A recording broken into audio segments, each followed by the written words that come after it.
بسم اللہ الرحمن الرحیم۔ اللہ کے نام سے شروع جو بڑا مہربان نہایت رحم والا ہے۔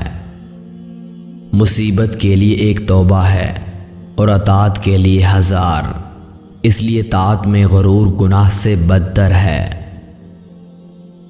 برے اعمال اللہ تعالیٰ کے ساتھ کھلم و کھلا دشمنی کے مترادف ہیں۔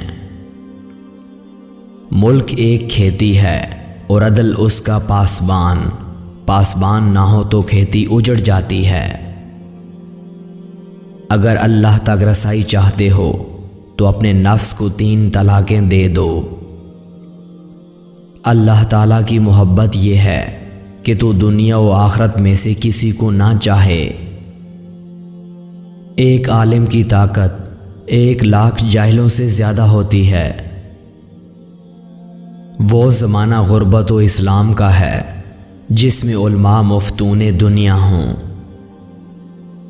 حق کو اندھا، بہرا اور لنگڑا بن کر پہچانو۔ یہ بات اچھی طرح ذہن نشین کر لو کہ ہاتھی کا بوجھ گدھے پر ڈالا نہیں جا سکتا۔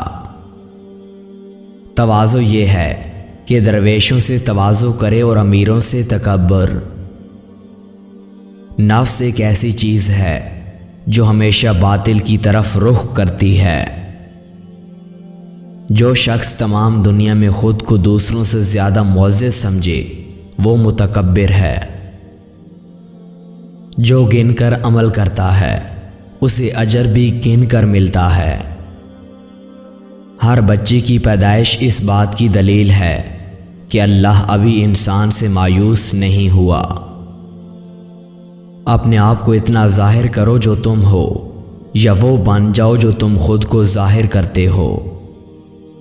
اگر کوئی شخص تم پر احسان کرے تو پہلے اللہ کا شکر ادا کرو، پھر اس شخص کا شکر ادا کرو جس کو اللہ تعالیٰ نے تم پر مہربان کیا۔ جنت کو بغیر عمل کے طلب کرنا خود ایک گناہ ہے۔ ادنا بات جو عارف کے لیے ضروری ہے وہ جاؤ مال سے پرہیز کرنا ہے۔ اللہ تعالیٰ کے پہچاننے کی یہی نشانی ہے کہ خلق سے بھاگو۔